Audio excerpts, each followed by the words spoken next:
Maraming salamat po sa pagtangkilik ng ating video. Hinihikayat ko po kayong mag-like and subscribe para ma-update kayo sa susunod na nakabanata. Tara at umpisahan na natin.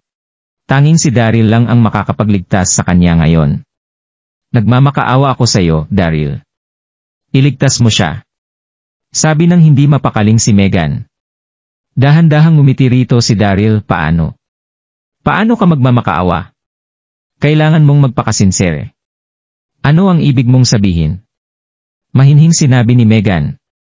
Paano kaya kung tatawagin mo ako bilang mabuti mong kuya para pakawalan ko siya? Nagbibirong inalok ni Daryl.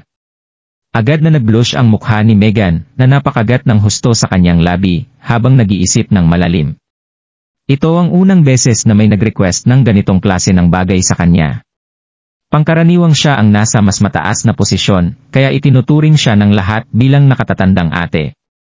Hindi na matitiis pa ni Kent ang kahihiyang ito.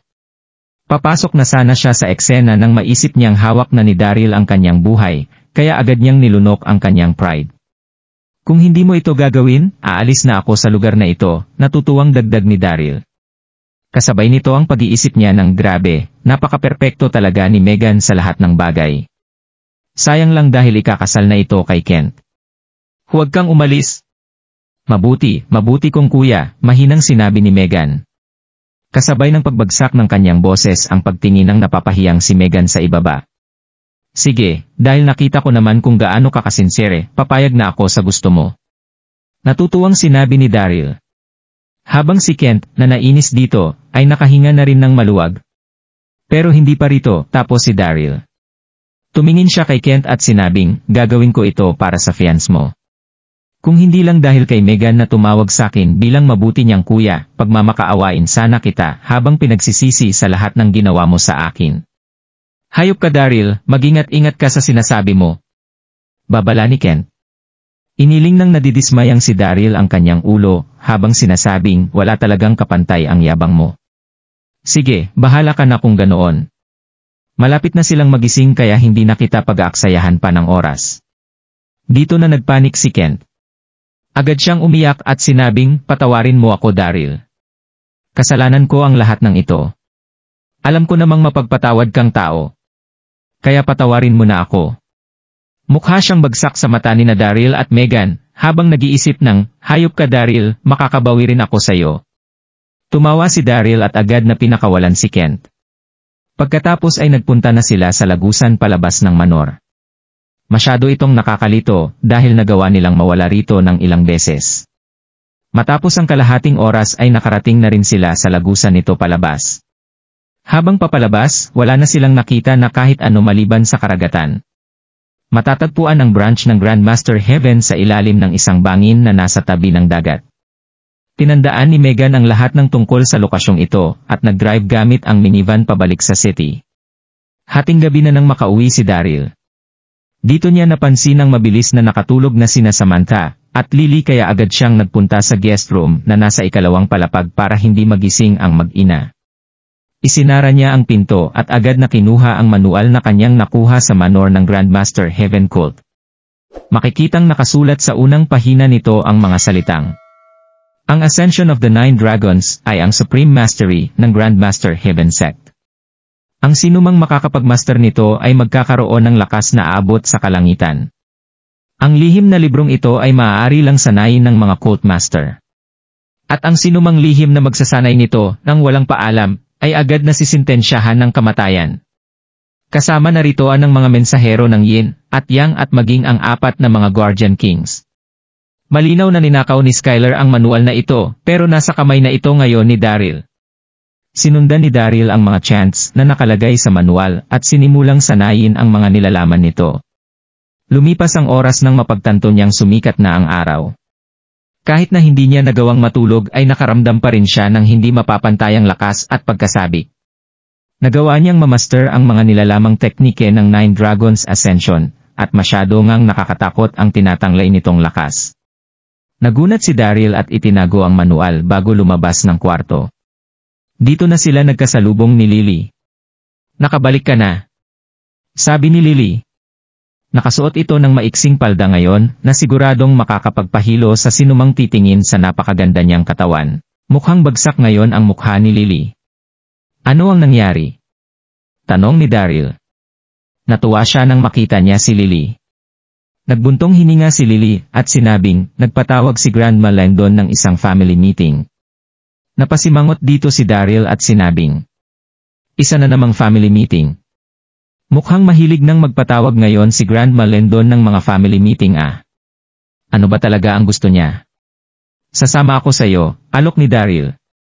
Noong papunta na sila sa meeting nalaman ni Daryl ang rason nito, na aresto na ng mga pulis si Trent Young. Pumayag na itong bilhin ang 20% ng natitirang mga shares ng pamilya Langdon, pero hindi nagtagumpay sa huli ang kanilang deal.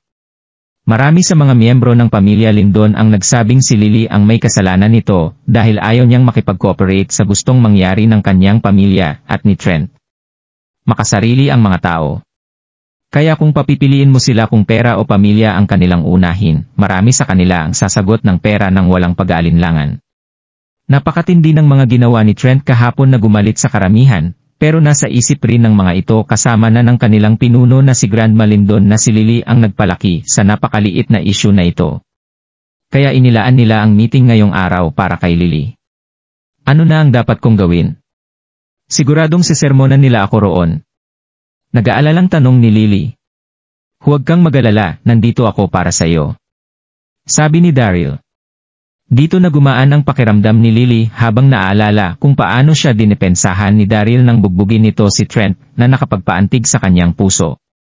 At pagkatapos ay naisip din nito na ito lang ang magagawa ni Daryl para sa kanya. Mababa lang ang katayuan nito sa kanyang pamilya kaya wala siyang kahit na anong karapatan para magsalita, kaya paano siya nito matutulungan? Bahala na, aalamin niya na lang mamaya ang mga susunod niyang gagawin.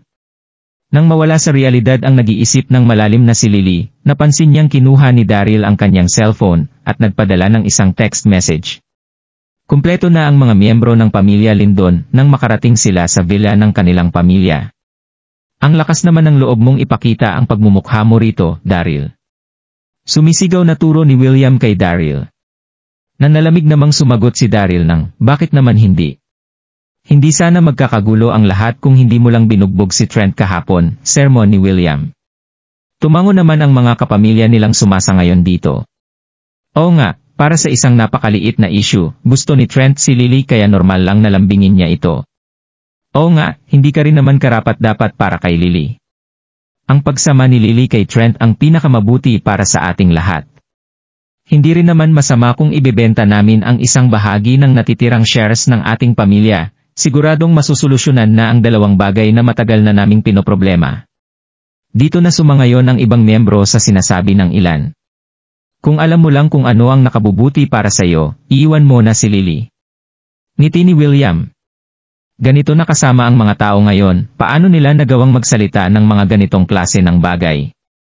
Nainis dito si Daryl kaya agad siyang sumagit ng, ayon sa mga sinabi niyong iyan, kakantiyawan niyo ba ang isang tao sa sandaling bastusin nito ang inyong asawa sa harapan niyong lahat?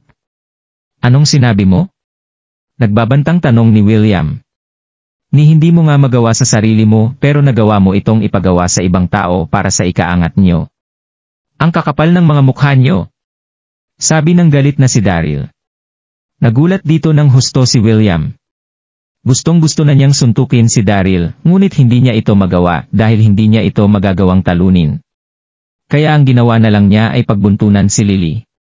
Lily, nagmabuting loob na pumunta rito si President Young, kung hindi lang dahil sa iyo, nagtagumpay sana ang deal na ginawa ng ating pamilya kahapon. Ano na ang dapat nating gawin ngayon? Sermon ni William. Dito na sumangayon ang galit na mga miyembro ng pamilya Langdon. Oo nga, ikaw ang dapat na maging responsable sa lahat ng ito. Para ito sa kinabukasan ng mga Langdon. Isang napakalaking karangalan na magustuhan ka ni President Young, sino ka ba para tanggihan ito? Napakagat na lang sa kanyang labi si Lily. Mangyak-ngiyak na ito dahil hindi na niya magawa pang depensahan ang kanyang sarili mula sa paninermo ng lahat. Dito na nagsalita si Grandma Langdon, tama na yan. Nagpatuloy ito sa pagsasalita, at Shanbing, Lily M.Y. dear, masyadong matigas ang iyong ulo, pero pinag-isipan ko ito ng husto kagabi. Nararamdaman kong bagay na bagay kayo ni Trent. Kaya nagdesisyon na akong pag-usapan ang kasal niyong dalawa paglabas niya sa kulungan matapos ang 15 na araw niyang pagkakakulong. Naiinis na tiningnan ni Grandma Lindon si Daryl at Shanbing, dapat niyo nang pirmahan ang inyong mga divorce papers sa lalong madaling panahon. Hindi. Sigaw ng umiiyak na si Lily, mas pipiliin ko pang mamatay kaysa magpakasal kay Trent. Napatayo sa sobrang galit si Grandma Lindon, at agad na sinermonan si Lily, hindi ikaw ang magdedesisyon sa bagay na ito. Nakasalalay dito ang kinabukasan nating lahat, kaya wala na akong pakialam sa gusto mong maramdaman tungkol dito. Nakapagdesisyon na ako na pakakasalan mo si Trent. Bumagsak sa tindi ng nararamdaman niyang desperasyon si Lily nang marinig ang mga sinabi ni Grandma Lindon. Tuwang-tuwa na nag-usap-usap at nagmalaki sina William at ang iba pang miyembro ng pamilya Lindon. Wala silang pakialam sa kasiyahan ni Lily dahil ang pinakaimportante sa kanila ay ang pagtatayo ng isang bagong kumpanya gamit ang perang ibibigay sa kanila ni Trent. Natawa naman si Daryl sa naging usapan ng mga ito. Ano naman ang itinatawa-tawa mo riyan? Galit na itinanong ni Grandma Lindon. Nanlolokong sinabi ni Daryl na, natatawa ako sa pamilya ninyo. Hindi magawa ng kinikilalang pamilya Lindon na mag-manage ng kanilang mga ari-arian, pero nagawa pa rin nilang isisi ang lahat ng ito sa isang babae. At ang mas masaklap pa rito ay nakahanda rin kayong isakripisyo maging ang inyong apo para lang sa kinabukasan ng mga Lindon. Wala ka nang pakialam sa usapan ng aming pamilya. Kay Trent lang liligaya si Lily, at hindi sa isang talunang katulad mo. Sabi ni Grandma Lindon. Huminga ng malalim si Daryl at nagpatuloy sa pagsasalita, at inis na inis kayong lahat dahil iba na ang nagmamayari sa karamihan ng mga pag-aari niyong shares. Dahil lang sa incompetence niyong lahat ay nagawa niyong ibenta ang isang babae sa inyong pamilya para sa inyong mga dignidad. Ikaw. Matapos matawag na talunan sa harap ng lahat, hindi na nakapagpigil pa si Grandma Lindon na sumigaw ng palabasin niyo siya. Alisin niyo siya sa harapan ko. Walang sino man ang nagtangkang lumapit kay Daryl. Naalala pa nila kung paano binugbog ni Daryl si Trent kahapon. Nagawa ng nakikitirang manugang nila na itong bugbugin si Trent, kaya sino ba sa kanila ang may sapat na lakas ng loob para mambastos kay Daryl? Sinubukang pakalmahin ni Lily ang sitwasyon, niyakap niya ang braso ni Daryl at nagmakaawa, tumigil ka na sa pagsasalita, Daryl. Ang tanging solusyon na naiisip ni Lily sa mga sandaling ito ay ang magmakaawa kay Grandma Lindon ng personal pagkatapos ng meeting. At kung magiging sapat ang sincerity niya rito, ay umaasa si Lily na mababago niya ang isip ni Grandma Lindon. Mas magiging magulo lang ang lahat kung makikipaglaban ng harapan ang isang taong kumakampi sa kanya sa harap ng kanilang pamilya, gaya ng ginagawa ngayon ni Daryl. Naintindihan ni Daryl ang iniisip ni Lily kaya sinuklay niya ang buhok nito, at dahan-dahang sinabi na huwag kang mag-alala.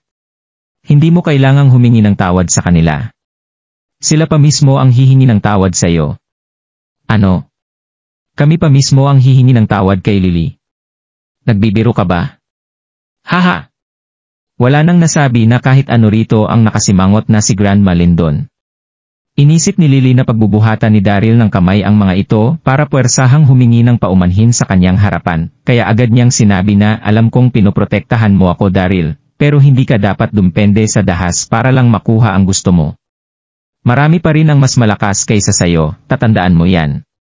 Sa mga sandaling ito, may isang tao ang nagsalita, at nagasabing, Grandma Lindon, nandito po si President James ng Dragon Tech. Mabilis na tumayo ang lahat para batiin ito. Si Paul James ng Dragon Tech ang pinakamalaking shareholder ng mga ari-arian ng pamilya Lindon. Kaya natural na tumayo ang lahat para lang batiin ito.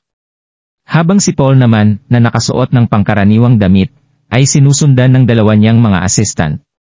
Nagkita tayong muli, Grandma Lindon, natutuwang bati ni Paul. Isang sorpresa ang iyong pagdating dito, President James. Ano ang may paglilingkod naming sa iyo? Masunuring itinanong ni Grandma Lindon. Nasa kamay ng lalaking ito ang magiging kinabukasan ng kanilang mga ari-arian, kaya wala na siyang magagawa kundi magpakita ng respeto sa harapan nito. Tumawa naman si Paul at sinabing, masyado kang naging mabait, Grandma. Nagpunta ako rito para sa isang maliit na bagay. Isang maliit na bagay. Dito na nakuha ni Paul ang interes ng lahat. Dito na tumingin si Paul kay Lily na binigyan ng isang folder ng isa sa kanyang mga assistant at sabihing, MS Lily, Hipag, opisyal ko nang tinatransfer ang 51% ng pagmamayari kong shares ng inyong pamilya sa iyo. Tapos na ang proseso sa pagtatransfer nito, kinakailangan mo na lang itong tingnan upang ma-verify na tagumpay ang transaction. Ano? Hipag? Tinawag na hipag ni President James si Lily. Bakit niya tinransfer ang 51% ng kanilang shares sa kanya? Nagkakahalaga na ito ng halos 1 bilyon. Dito na nabalot ng katahimikan ang buong pamilya Lindon. Kung nagustuhan mo ang mga ganitong video, huwag mong kalimutan mag-like and subscribe. Panoorin mo na rin ang mga naunang kabanata para lalong maubos ang oras mo.